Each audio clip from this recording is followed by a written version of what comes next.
Warning!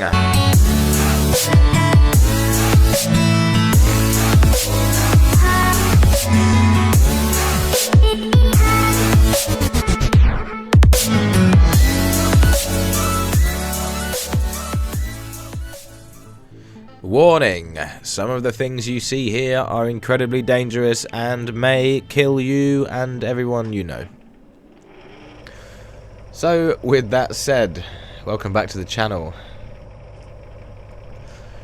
We have a big old block of sycamore on the back end of the lathe attached to my faceplate.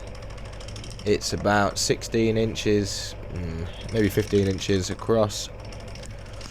And the plan here is to turn it down to 12 inches without losing too much of the outside. I didn't want to cut it on the bandsaw to 12 inches because then it'd end up being 11 inches.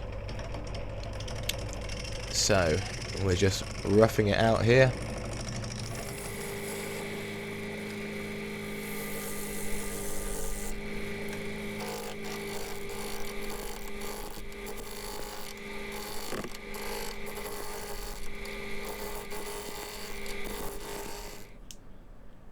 The Amazon gods delivered my new moisture meters today. As you can see, pretty wet. 18%. Good, bad, who knows.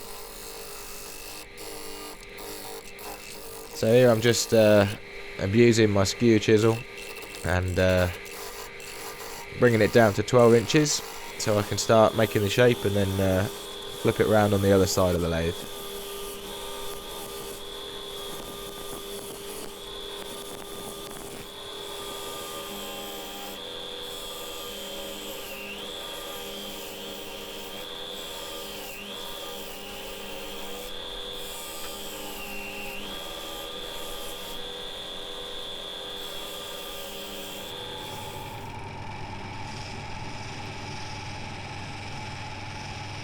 Just putting a finishing cut down this side, getting the final shape of the outside of the bowl.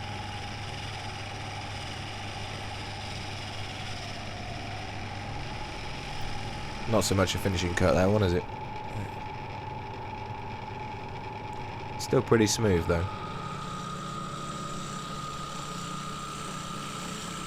And here we're just putting the foot on the bottom of the bowl and then turning our recess.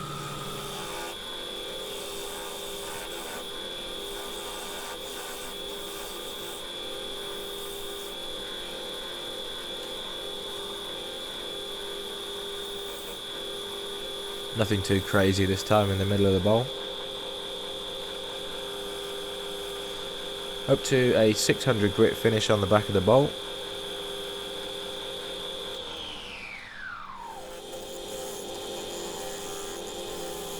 Alrighty, so I'm doing a chamfered rim on this one. Still had a couple of flat spots, so I had to take a little bit of the rim away.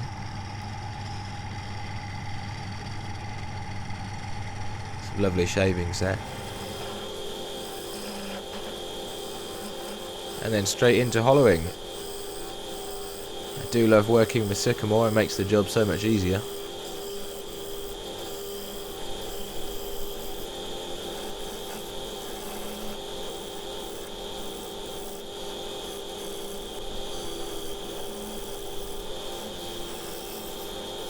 Quite a chunky bowl this one, it's not going to win any prizes for thin walls or anything like that.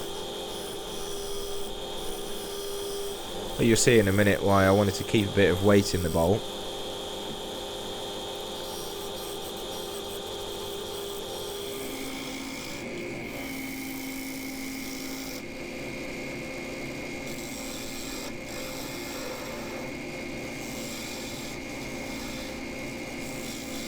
It's probably about 2.5, 3 inches deep.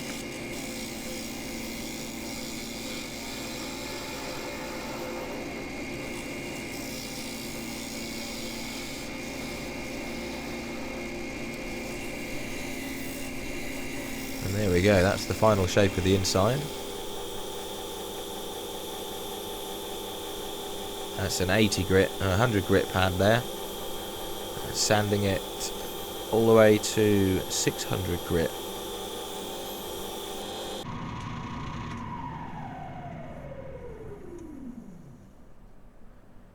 Nice and smooth.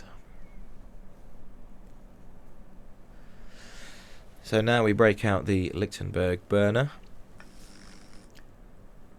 I've tried to adjust the contrast on this so you can see the burns a bit better.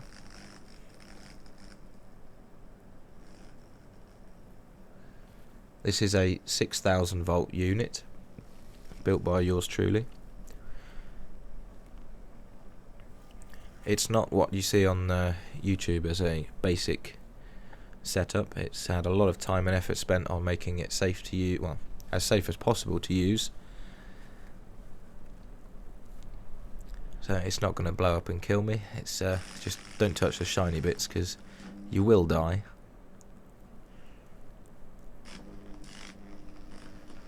Actually got it standing on another piece of wood there, and it's arcing on both sides of the bowl when I do that.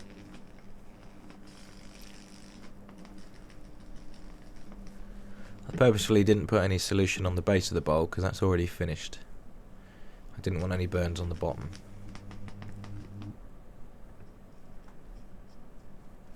Alright, that's all done.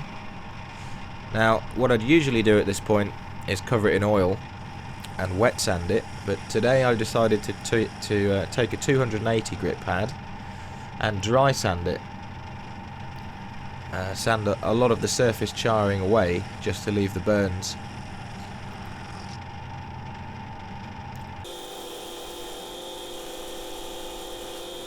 So again, we went from 280 grit all the way up to 600 grit.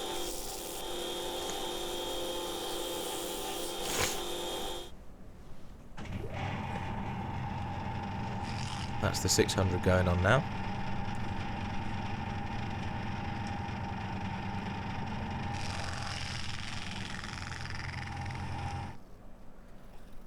And then the laborious task of taking a toothbrush to all the burns. That's just vegetable oil going on there.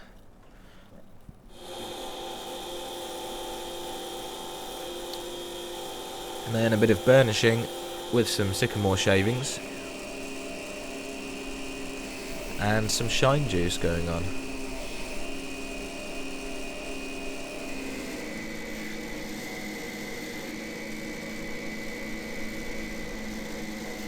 Liberally slapping it on there.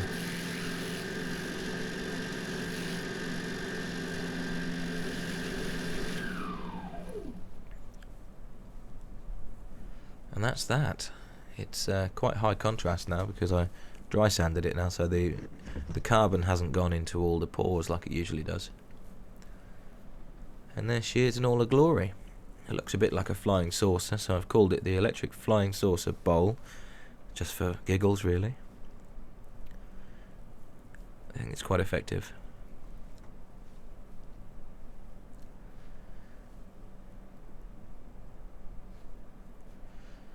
So I'll leave you with these pictures. Thank you very much for watching the video. I hope you've enjoyed it. Please don't try and build your own unit unless you know what you're doing and have spoken to the right people and have all the right equipment. Many people have died trying to build and use these ridiculous pieces of equipment, so just don't bother. With all that said, I hope you've enjoyed it. We'll catch you on the next one. Cheers.